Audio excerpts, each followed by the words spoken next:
నమస్కారం గంటారావానికి స్వాగతం. ముందుగా ప్రధానాంశాలు. 2 లక్షల కోట్ల పెట్టుబడులకు ఆమోదంపై కేబినెట్లో చర్చ. పొదుపు చర్యలపై అమాత్యులకు సీఎం దిశానిర్దేశం. ఢిల్లీ ఎర్రకోట వద్ద బాంబు పేలుడు కేసులో ఎన్ఐఏ ఛార్జిషీట్. 10 మంది నిందితులపై జాతీయ దర్యాప్తు సంస్థ దాఖలు.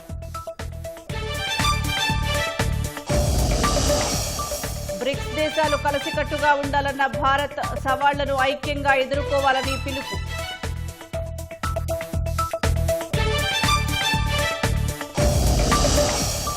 చక్కెర ఎగుమతులపై కేంద్రం నిషేధం. సామాన్యుడిపై ధరల భారం పడకుండా అప్రమత్తం.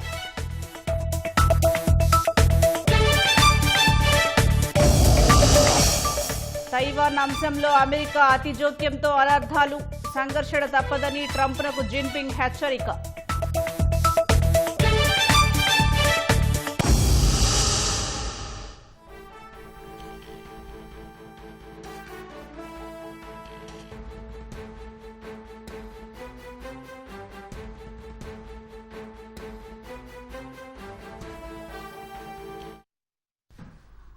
తాజా అంశం చూస్తున్నాం. ఢిల్లీలోని ఎర్రకోట వద్ద జరిగిన బాంబు పేలుడు కేసులో కీలక పరిణామం చోటు చేసుకుంది. 10 మంది నిందితులపై ఎన్ఐఏ ఛార్జిషీట్ దాఖలు చేసింది.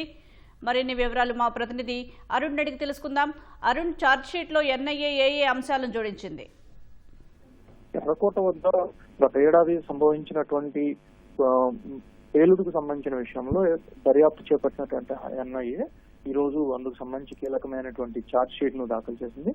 10 మంది నిందితులకు సంబంధించినటువంటి వివరాలను మొత్తం 11 మందిని అరెస్ట్ చేసినట్లుగా పేర్కొన్నటువంటి ఎన్ఐఏ మహారాష్ట్ర, హర్యానా, ఢిల్లీ, గుజరాత్, జమ్మూ కాశ్మీర్ వంటి రాష్ట్రాల్లో తీవ్రమైనటువంటి సోదాలు, దర్యాప్తు నిర్వహించినట్లుగా స్పష్టం చేసింది. అయితే ఇది జిహాద్ తరహా కుట్ర కేసు, కుట్రపూరితమైనటువంటి విధానంతో చేపట్టారని చెప్పి భారీగా పేలుడు చోటు చేసుకునే విధంగా పథకం ప్రకారం రూపొందించారని, దీంట్లో మొత్తం 10 మంది కీలకమైనటువంటి నిందితులు ఉన్నారని, ఈ నిందితులందరికీ సంబంధించినటువంటి సాక్ష్యాలు, సాంకేతిక పరమైనటువంటి అదేవిధంగా ఫోరెన్సిక్ పరమైనటువంటి అన్ని అంశాలు దీంట్లో ఉన్నట్లుగా, ఆ సాంకేతిక అదేవిధంగా ఫోరెన్సిక్ సంబంధించినటువంటి ప్రత్యక్షంగా మొత్తం వివరాలని సేకరించినట్లు, దర్యాప్తులో ఇందుకు సంబంధించినటువంటి వివరాలన్నీ బయటపడినట్లుగా ఎన్ఐఏ ఛార్జ్ షీట్ లో స్పష్టం చేసింది. దాంతో పాటుగా ఇంకా కొంతమంది నిందితులుగా ఉన్నవారు, ఈ కుట్ర కేసులో పాలు పంచుకున్న వారు తప్పించుకు తిరుగుతున్నారు. వారందరికి సంబంధించినటువంటి విషయంలో నిఘా కొనసాగుతుంది. వారందరిపైన పర్యవేక్షణ కూడా కొనసాగుతున్నట్లుగా ఎన్ఐఏ స్పష్టం చేసింది. ఈ మొత్తం వ్యవహారంలో దాదాపు 300 మందికి పైగా సాక్ష్యాలు సేకరించినట్లుగా 588 మంది నుంచి వాంగ్మూలాలు సేకరించామని, దాంతో పాటు 395కు పైగా పత్రాలు, వాటిలో 200కు పైగా సాక్ష్యాలను సేకరించినట్లుగా ఛార్జ్ షీట్ లో ఎన్ఐఏ స్పష్టం చేసింది. జిహాదీ కుట్రకోణం ఉన్నటువంటి పరిస్థితిని పూర్తి స్థాయిలో ఆడిట్ లో కానీ ఫోరెన్సిక్ సంబంధించినటువంటి దర్యాప్తులో అన్ని బయటపడినట్లుగా ఎన్ఐఏ స్పష్టం చేసింది. ఈ ఛార్జ్ షీట్ ని ఎన్ఐఏ ప్రత్యేక కోర్టు, పటియాలాలోని ఎన్ఐఏ ప్రత్యేక కోర్టులో ఛార్జ్ షీట్ దాఖలు చేసినట్టుగా ఎన్ఐఏ అధికారికంగా ప్రకటించింది. ధన్యవాదాలు అరుణ్.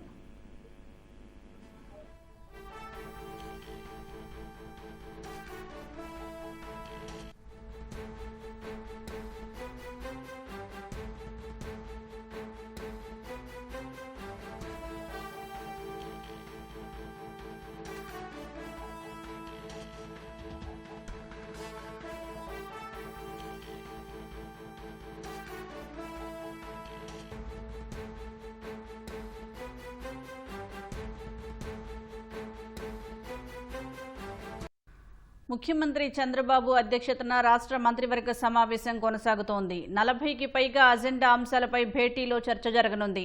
ప్రధాని మోదీ పొదుపు చర్యల పిలుపుపై ప్రత్యేకంగా మంత్రివర్గం చర్చించనుంది.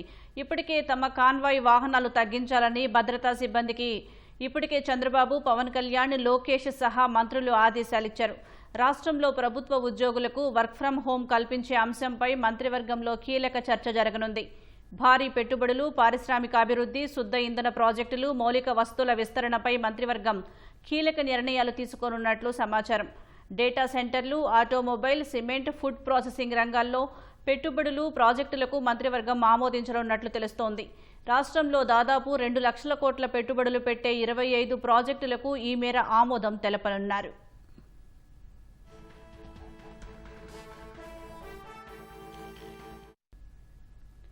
తిరుపతిలో 2500 కోట్లతో రాయల్ ఎన్ఫీల్డ్ మోటార్ సైకిళ్ల తయారీ యూనిట్, విశాఖలో 1 లక్ష కోట్ల రూపాయలతో రిలయన్స్ డేటా సెంటర్ ఏర్పాటు, సత్యసాయి జిల్లాలో 51,000 కోట్ల రూపాయలతో సోలార్ పవర్ ప్లాంట్, కడపలో 12,000 కోట్ల రూపాయలతో Adani hydro energy pumped storage వంటి కీలక ప్రాజెక్టుల ఏర్పాటుకు మంత్రివర్గం ఆమోదం తెలపనుంది. 39,000 ఉద్యోగాల కల్పనకు సంబంధించిన కీలక ప్రాజెక్టుల ఏర్పాటుకు కేబినెట్ పచ్చజెండా ఊపనుంది. పీపీపీ మోడల్లో కర్నూలు విమానాశ్రయం అభివృద్ధి ప్రతిపాదనలపై చర్చించి నిర్ణయం తీసుకోనున్నారు.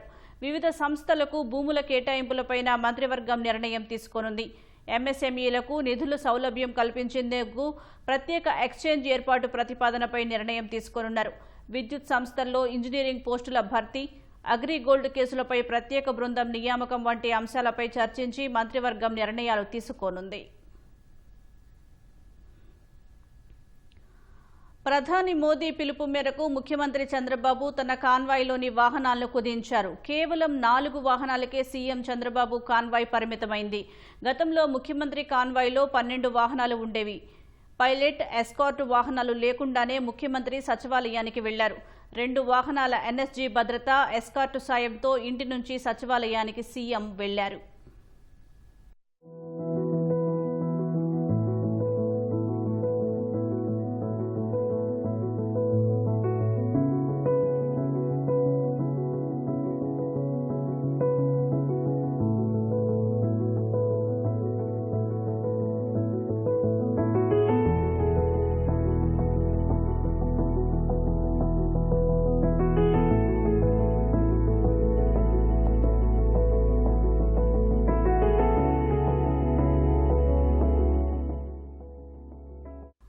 ముఖ్యమంత్రి చంద్రబాబు, డిప్యూటీ సీఎం పవన్ కళ్యాణ్ తరహాలోనే మంత్రి లోకేష్తో పాటు ఇతర మంత్రులంతా పొదుపు చర్యలు పాటిస్తున్నారు. మంత్రులు తమ కాన్వాయ్ను కుదించుకున్నారు. తన కాన్వాయ్ను సగానికి కుదించాలని భద్రతా సిబ్బందికి లోకేష్ ఆదేశాలు ఇచ్చారు. కేంద్ర ప్రభుత్వం కల్పించే సీఆర్పీఎఫ్, రాష్ట్ర ప్రభుత్వం ఇచ్చే జెడ్ భద్రతలో ఉన్న కేవలం 2 వాహనాలకే పరిమితం చేశారు. భద్రతా సిబ్బందికి మినీ వ్యాన్ ఏర్పాటు చేశారు. సొంత కారుతో పాటు కాన్వాయ్లో మరో 4 వాహనాలు ఉన్న మంత్రి నారాయణ తన వాహన శ్రేణిలోని 2 వాహనాలు తగ్గిస్తూ నిర్ణయం తీసుకున్నారు. సీఎం క్యాంపు కార్యాలయంలో లోకేష్తో అల్పాహారం విందుకు మంత్రులు హాజరయ్యారు. రామానాయుడు ఎస్కార్ట్ వాహనం కూడా లేకుండా వచ్చారు.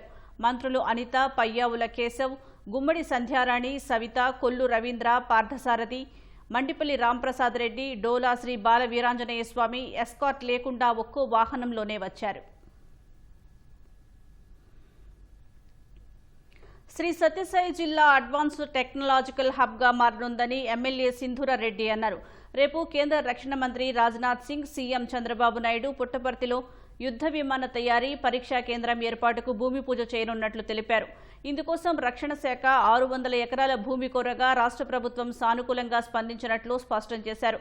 యుద్ధ విమానాల తయారీ కేంద్రానికి తొలి దశలో 138 ఎకరాలను కేటాయించామని కలెక్టర్ శ్యాంప్రసాద్ తెలిపారు.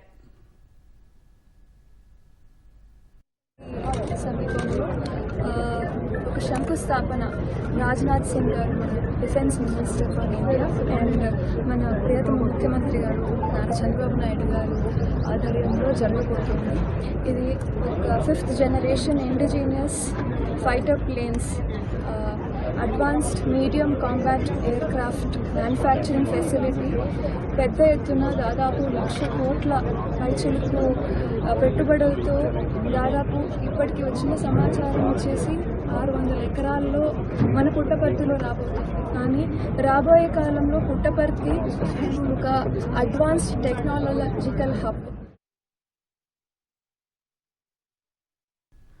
నెల్లూరు జిల్లా కోవూరు నియోజకవర్గంలో ఈ నెల 27 నుంచి 3 రోజుల పాటు జరగనున్న మహానాడు కార్యక్రమాన్ని చరిత్రలో నిలిచిపోయేలా నిర్వహిస్తామని స్థానిక ఎమ్మెల్యే వేమిరెడ్డి ప్రశాంతిరెడ్డి అన్నారు. కొడవలూరు మండలం రాచర్లపాడు వద్ద ఐఎఫ్సిఓ సెస్ భూముల్లో మహానాడు జరగనుంది. మంత్రి లోకేష్ టీడీపీ జాతీయ వర్కింగ్ ప్రెసిడెంట్గా బాధ్యతలు చేపట్టిన తర్వాత జరుగుతున్న తొలి మహానాడు. అందుకు సంబంధించిన పనులు, ఏర్పాట్లను ఆమె పరిశీలించారు. మహానాడుకు లక్షలాది మంది తరలి రావాలంటున్న వేమిరెడ్డి ప్రశాంతిరెడ్డితో మా ప్రతినిధి రాజారావు ముఖాముఖి. మహానాడుకు కోవూరు నియోజకవర్గం వేదికైంది. కొడవలూరు మండలం ఇఫ్కో సెజ్లో నిర్వహిస్తున్న ఈ మహానాడుని ఎంతో ప్రతిష్టాత్మకంగా నిర్వహించడానికి తనకంటూ ఒక ప్రత్యేకంగా కూడా నిర్వహించాలనే ఉద్దేశంతోనే ఇక్కడ కోవూరు ఎమ్మెల్యే వేమిరెడ్డి ప్రశాంతిరెడ్డి ప్రత్యేకంగా కూడా కృషి చేస్తున్నారు. ఇక్కడ ఉన్న ఈ ఇఫ్కో సెజ్లో 2500 ఎకరాల భూములు కూడా చదువు చేయడానికి తక్కువ టైంలోనే వేగంగా పనిచేస్తున్నారు. ఇఫ్కో సెజ్లో ఎక్కువ పరిశ్రమలు వస్తాయి అనే ఒక ఆనందంలో ఇక్కడ మహానాడు నిర్వహించడం కూడా వారు కొంచెం ప్రత్యేక శ్రద్ధ కూడా వహిస్తున్నారు. అసలు ఇఫ్కో సెజ్లో జరుగుతున్న ఈ రోజు సమావేశంలో ఎలాంటి నిర్ణయాలు తీసుకున్నారు అడిగి తీసుకున్నాం. అందరము కలిసి రాష్ట్ర కమిటీ సభ్యులందరూ ఇక్కడికి రావడం జరిగింది. 27, 28, 29లో మహానాడు పండుగని ఎలా జరుపుకోవాలి అని చెప్పి ప్లాన్ ప్రకారం అందరము మాట్లాడుకున్నాం. అన్ని కమిటీల వాళ్ళము చర్చించుకున్నాం. ఇంకా చర్చలు కొనసాగుతున్నాయి. ఇంకా ఒక వారం రోజులకి ఒక కొలిక్కి వస్తాయి. మన వర్కింగ్ ప్రెసిడెంట్, నేషనల్ వర్కింగ్ ప్రెసిడెంట్గా లోకేష్ బాబు అయిన తర్వాత మొట్టమొదటి మహానాడు కాబట్టి దీన్ని అందరము కలిసి ఎలాగైనా సరే దీన్ని సక్సెస్ చేయాలి, పార్టీ ప్రతిష్ట దీంతో ఇంకా పెంచుకోవాలి అని చెప్పే విధంగా. ఎందుకంటే 44 సంవత్సరాల నుంచి ఎంతో డిసిప్లిన్ కలిగిన ఈ పార్టీ 44 సంవత్సరాల నుంచి ఈ మహానాడుని మన నందమూరి తారక రామారావు గారి జన్మదినం పురస్కరించుకొని చేసుకుంటూ ఉన్నాం. ఇంతకు ముందు జరిగిన మహానాడుల కన్నా ఇది భిన్నంగా చేయాలని చెప్పి అనుకుంటున్నాం. అదే మీ నియోజకవర్గం, అదేవిధంగా అందులో ఇప్పుడు ఇదంతా కూడా పారిశ్రామికం, మీరు కోరుకున్న పరిశ్రమలు కూడా అనేక పరిశ్రమలు తీసుకొచ్చారు. ఈ కారిడార్గా మారుతున్న ఈ ప్రాంతంలో ఏర్పాటు చేయడం ఇన్ని ఎకరాలలో మొత్తం శుభ్రం చేశారు. ఇంచుమించు 400 ఎకరాల వరకు శుభ్రం చేయడం జరిగింది. మేము అనుకోలేదు ఇంత బాగా ఇది వస్తుందని చెప్పి. కూడా చాలా బాగా పర్ఫెక్ట్గా మహానాడుకి సరిపోయే విధంగా జిల్లా నాయకులందరూ కలిసి, మంత్రివర్యులైతేనేమి, జిల్లా అధ్యక్షులు, ఎంపీ గారు, ఎమ్మెల్యేలు అందరూ కలిసి దీన్ని సెలెక్ట్ చేసి ఈరోజు ముందుకు తీసుకుపోతున్నాము. ఇది తప్పకుండా ఇక్కడ సక్సెస్ అవుద్దని, రాబోయే రోజుల్లో ముఖ్యమంత్రి చంద్రబాబు నాయుడు గారు, నారా లోకేష్ బాబు గారు 3 రోజులు ఇక్కడ ఉండడము అనేది ఈ సెస్కి ఒక మహర్దశ వచ్చింది అని చెప్పి ఆల్రెడీ ముఖ్యమంత్రి గారు అధికారంలోకి వచ్చిన తర్వాతే ఇక్కడ కదలిక జరిగింది. ఆల్రెడీ టాటా ఇండస్ట్రీస్ వాళ్ళది సోలార్ కంపెనీకి సంబంధించి ఒక 6500 కోట్లతో, అలాగే ఎథనాల్ ఫ్యాక్టరీస్ 2 వచ్చాయి. ఇంకా కూడా ఈ మహానాడు అనుకున్నప్పటి నుంచి, ఇక్కడ పనులు మొదలుపెట్టినప్పటి నుంచి ఇంకా కూడా కంపెనీస్ త్వరగా వస్తున్నాయి. పోలో టైర్స్ వాళ్ళు వస్తున్నారని చెప్పి ఇట్లా రోజుకొక కంపెనీ ఇక్కడికి రావడానికి ఇష్టపడుతున్నాయి. రేపు ముఖ్యమంత్రి గారు ఇక్కడికి వచ్చి 3 రోజులు ఉండి వెళ్ళిన తర్వాత దీనికి ఇంకా కూడా ప్రాముఖ్యత పెరగద్ది. అలాగే మనం ఎలక్షన్స్ ముందు ఎవరికైతే నాతో కలిసి తిరిగిన కోవూరు యువతకందరికీ ఉద్యోగాల భరోసా ఇచ్చామో ఈరోజు అది నెరవేర్చబోతున్నందుకు నిజంగా ఎంపీ గారు కానీ నేను కానీ చాలా సంతోషంగా ఉన్నాం. పరిశ్రమ ఎంత శుభ్రం చేసి ఎన్ని మిషన్లు పనిచేస్తున్నారు? సుమారు ఒక 50 మిషన్లు పనిచేశాయి. 4-5 రోజుల్లోనే ఇదంతా కంప్లీట్ చేయగలిగాం. మీరు అందరూ చూసుంటారు ఇంతకుముందు ఈ సెజ్ ఎట్లుండిందో, ఇప్పుడు ఎలా ఉందో ఈరోజు చూస్తే. సో పని చాలా ఫాస్ట్గా అందరూ కలిసి చేశారు. మహానాడు కూడా సక్సెస్ అవుతుంది. ఇది ఈ ఒక హబ్గా కూడా మారుస్తామని, అనేకమైన పరిశ్రమలు కూడా వస్తాయి. ఈ మహానాడుతో ఉన్న ఈ జాతీయ రహదారికి పక్కనే ఉన్న ఈ పారిశ్రామిక వాడగా పెద్ద మారుతుందని చెప్పి కూడా ఎమ్మెల్యే ప్రశాంత్ రెడ్డి చెప్తున్నారు. నెల్లూరు నుంచి కెమెరామెన్ హరీష్ బాబుతో రాజారావు, ఈటీవీ న్యూస్. బంగాళాఖాతంలో అల్పపీడనం కొనసాగుతోంది. నైరుతి బంగాళాఖాతం, పశ్చిమ మధ్య బంగాళాఖాతం సమీపంలో ప్రస్తుతం ఇది కదులుతోంది. ఇదే ప్రాంతంలో సముద్ర మట్టానికి 5.9 కిలోమీటర్ల ఎత్తులో ఉపరితల ఆవర్తనం కొనసాగుతోంది. వీటి ప్రభావంతో రాష్ట్రంలో జల్లులు పడే అవకాశం ఉందని విశాఖ వాతావరణ శాఖ అధికారులు తెలిపారు. తీరం వెంట 30 నుంచి 40 కిలోమీటర్ల వేగంతో ఈదురుగాలులు వీచే అవకాశం ఉందన్నారు. మరోవైపు నైరుతి రుతుపవనాలు చురుగ్గా కదులుతున్నాయి. మే 16 నాటికి దక్షిణ బంగాళాఖాతం, అండమాన్ నికోబార్ దీవులను నైరుతి రుతుపవనాలు తాకే అవకాశం ఉందని విశాఖ వాతావరణ శాఖ అధికారులు అంచనా వేస్తున్నారు. ఈ ఏడాది వర్షాలపై ఎల్నినో ప్రభావం ఉంటుందంటున్న ఆందోళనల మధ్య నైరుతి రుతుపవనాలు వేగంగా కదులుతుండటం ఊరటనిస్తోంది.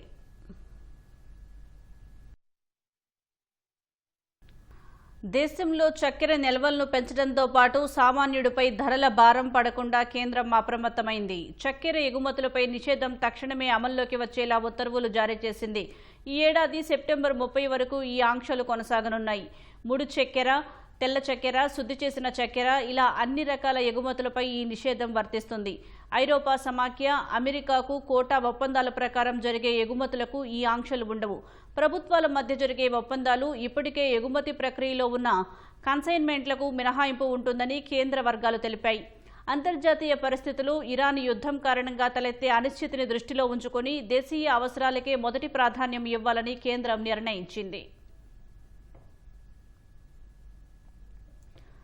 బేటీ బచావో బేటీ పడావో స్ఫూర్తితో 20 మంది నిరుపేద విద్యార్థులను 10వ తరగతిలో ఉత్తీర్ణత సాధించేలా కృషి చేశారు బెంగాల్కు చెందిన చంద్రశేఖర్. కుటుంబ పోషణ కోసం ఇటుక బట్టీలు, క్రషర్ మిల్లుల్లో కూలీకి వెళ్తున్న బాలికలను తీసుకొచ్చి చదువు చెప్పించాడు. బాలికల తల్లిదండ్రులతో పాటు గ్రామంలో చాలా మంది వ్యతిరేకించినప్పటికీ వెనకడుగు వేయకుండా బాలికలకు విద్యను అందించాడు చంద్రశేఖర్. అలా ఆయన విద్యార్థులలోని 20 మంది 10వ తరగతి పరీక్షల్లో ఉత్తీర్ణత సాధించారు. రెక్కాడితే గాని డొక్కాడని గిరిజన, వెనుకబడిన వర్గాల కుటుంబాల్లోని ఈ బాలికల కోసం చంద్రశేఖర్ తొలుత ఫీడ్ క్యాంపస్ స్థాపించాడు. విద్యా బోధనకు సొంత డబ్బుతో పుస్తకాలు, పెన్నులతో పాటు వారికి భోజన ఏర్పాట్లు చేశాడు. ఆయన నిస్వార్థమైన కృషిని చూసి మరికొందరు బాలికల తల్లిదండ్రులు ముందుకు వచ్చారు. ఇప్పటి వరకు 1200 మంది విద్యార్థినులకు పుస్తకాలు వంటి సామాగ్రిని, భోజన సౌకర్యాన్ని కల్పించినట్లు ఈ ఫీడ్ మ్యాన్ చెప్పుకొచ్చారు. ఉత్తరప్రదేశ్లోని పలు జిల్లాల్లో ఉరుములు, మెరుపులతో కురిసిన భారీ వర్షం పెను విషాదాన్ని నింపింది. ఈ ప్రకృతి వైపరీత్యానికి మరణించిన వారి సంఖ్య 89కి చేరింది. ప్రయాగ్రాజ్ జిల్లాలో అత్యధికంగా 17 మంది మృతి చెందారు. భదోహీలో 16 మంది మరణించారు. ఫతేపూర్, ప్రతాప్గఢ్, బదౌన్, కుషీనగర్, సోన్భద్ర ప్రాంతాల్లో మిగిలిన వారు బలయ్యారు. గాలివాన బీభత్సానికి ఆయా ప్రాంతాల్లో భారీ ఆస్తి నష్టం సంభవించింది. విద్యుత్ స్తంభాలు, చెట్లు నేలకూలాయి. పలు ఇళ్లు, వాహనాలు దెబ్బతిన్నాయి. ముఖ్యమంత్రి యోగి ఆదిత్యనాథ్ జరిగిన నష్టాన్ని సమీక్షించారు. మృతుల కుటుంబాలకు 24 గంటల్లోపు ఆర్థిక సాయం అందేలా చూడాలని కలెక్టర్లను ఆదేశించారు.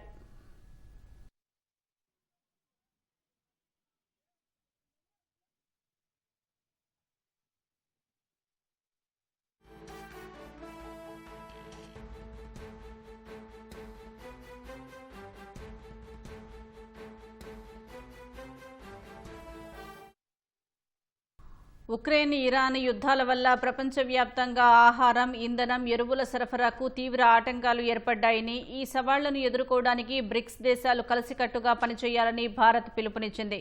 భారత్ అధ్యక్షతన ఢిల్లీలోని భారత మండపంలో బ్రిక్స్ దేశాల విదేశీ మంత్రుల సమావేశం జరిగింది. ఈ భేటీకి రష్యా, ఇరాన్, ఇండోనేషియా విదేశాంగ మంత్రులు సెర్గీ లావ్రోవ్, అబ్బాస్ అరాక్చి, సుగియోనోతో పాటు సభ్యదేశాల ప్రతినిధులు హాజరయ్యారు. ఈ సందర్భంగా మాట్లాడిన విదేశాంగ మంత్రి జయశంకర్, ప్రపంచ దేశాలు ముఖ్యంగా గ్లోబల్ సౌత్ బ్రిక్స్ వైపు ఆశగా చూస్తున్నాయని అన్నారు. ఆర్థిక అనిశ్చితి, ఆహార, ఇంధన భద్రత వంటి అంశాలపై బ్రిక్స్ కలిసికట్టుగా పనిచేయాలని పిలుపునిచ్చారు. కేవలం కొన్ని దేశాలపై ఆధారపడకుండా సరఫరా గొలుసును వైవిధ్యపరచాలని, అప్పుడే ఆర్థిక వ్యవస్థలు పటిష్టంగా ఉంటాయని ఆయన వివరించారు. సాంకేతికతను సుపరిపాలన కోసం వాడాలని, అలాగే వాతావరణ మార్పుల విషయంలో అభివృద్ధి చెందుతున్న దేశాల పట్ల అగ్రరాజ్యాలు సమానత్వం పాటించాలని డిమాండ్ చేశారు. ఉక్రెయిన్, ఇరాన్ యుద్ధాలకు చర్చలు, దౌత్యం ద్వారానే శాంతి సాధ్యమని జయశంకర్ పునరుద్ఘాటించారు. ఉగ్రవాదాన్ని అణచివేయడానికి సహకారాన్ని పెంచుకోవాలనే అంశంపై సభ్యదేశాల మధ్య ఏకాభిప్రాయం ఉందని పేర్కొన్నారు. 3 రోజుల భారత పర్యటనకు వచ్చిన ఇరాన్ విదేశాంగ మంత్రి అబ్బాస్ అరాక్చి ప్రయాణించిన విమానం ఆసక్తిగా మారింది. అమెరికా దాడిలో మినాబ్ పాఠశాలలోని 168 మంది చిన్నారులు బలి అవడాన్ని గుర్తు చేస్తూ మినాబ్ 168 అనే విమానంలో ఆయన ప్రయాణించడం చర్చకు తావిచ్చింది. ఈసారి విమానంలో మృతి చెందిన బాలికల ఫోటోలను ఉంచారో లేదో తెలియరాలేదు. గతంలో శాంతి చర్చల కోసం ఇరానీయులు పాకిస్తాన్ వెళ్లినప్పుడు కూడా ఇదే విమానంలో ప్రయాణించారు. అప్పుడు బాలికల ఫోటోలతో పాటు రక్తంతో తడిచిన వారి స్కూల్ బ్యాగులు, బూట్లను సీట్లపై ఉంచారు. యుద్ధం మొదటి రోజే పాఠశాలపై అమెరికా సైన్యం తొమహాక్ క్షిపణిని ప్రయోగించింది. ఈ దాడిలో 168 మంది చిన్నారులు ప్రాణాలు కోల్పోయారు. సాంకేతిక పొరపాటు వల్లే దాడి చేసినట్లు అమెరికా చెబుతోంది.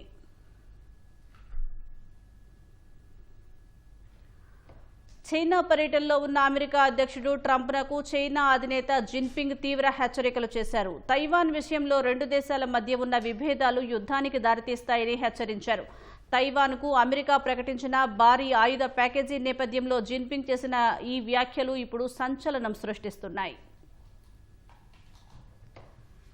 చైనా పర్యటనలో ఉన్న అమెరికా అధ్యక్షుడు డొనాల్డ్ ట్రంప్నకు షీ జిన్పింగ్ అత్యంత కఠినమైన హెచ్చరిక జారీ చేశారు. ముఖ్యంగా తైవాన్ అంశంపై ఇరు దేశాల మధ్య ఉన్న విభేదాలు చివరకు యుద్ధానికి దారితీయవచ్చని ట్రంప్ను జిన్పింగ్ హెచ్చరించారు. ఈ మేరకు చైనా అధికారిక వార్తా సంస్థ జిన్హువా వెల్లడించింది. గ్రేట్ హాల్ ఆఫ్ పీపుల్లో రహస్యంగా జరిగిన ఈ భేటీలో తైవాన్ అంశాన్ని సరిగా నిర్వహిస్తేనే అమెరికా చైనా సంబంధాలు స్థిరంగా ఉంటాయని జిన్పింగ్ నొక్కి చెప్పారు. అలా కాకుండా తైవాన్ విషయంలో అమెరికా జోక్యం పెరిగితే అది ఇరు దేశాల మధ్య ముప్పుగా మారుతుందని, దౌత్య సంబంధాలే ప్రమాదంలో పడతాయని హెచ్చరించారు. ప్రపంచం గత శతాబ్దంలో చూడని మార్పులను ఎదుర్కొంటోందని, ఈ తరుణంలో రెండు పెద్ద ఆర్థిక వ్యవస్థలు ప్రత్యర్థులుగా కాక భాగస్వాములుగా ఉండాలని జిన్పింగ్ హితవు పలికారు. పరస్పరం సహకరించుకుంటేనే ఇద్దరికీ లాభమని, ఘర్షణ పడితే ఇద్దరికీ నష్టమేనని వివరించారు. ఉన్నత స్థాయి ప్రతినిధులు, మంత్రులతో సుదీర్ఘంగా జరిగిన ద్వైపాక్షిక సమావేశంలో ట్రంప్, జిన్పింగ్ కీలక అంశాలను ప్రస్తావించారు. వాణిజ్య లోటును తగ్గించడం, అమెరికా వ్యవసాయ ఉత్పత్తులు, ప్రయాణికుల విమానాల విడిభాగాలను కొనుగోలు చేయాలని ట్రంప్ కోరారు. వాణిజ్య యుద్ధం వంటి పరిణామాలు పునరావృతం కాకుండా ఒక ప్రత్యేక బోర్డును ఏర్పాటు చేయడంపై చర్చలు జరిగాయి. ఇరాన్ యుద్ధంపై అభిప్రాయాలను పంచుకున్నారు.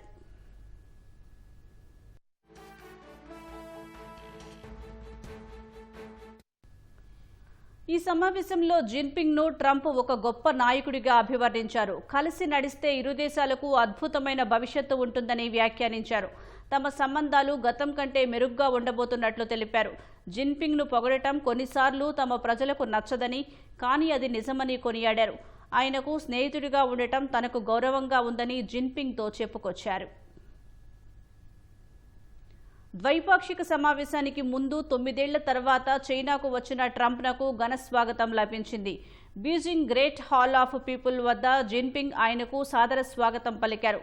చైనా సైనిక దళాలు సమర్పించిన గౌరవ వందనాన్ని ఇరు దేశాధినేతలు స్వీకరించారు.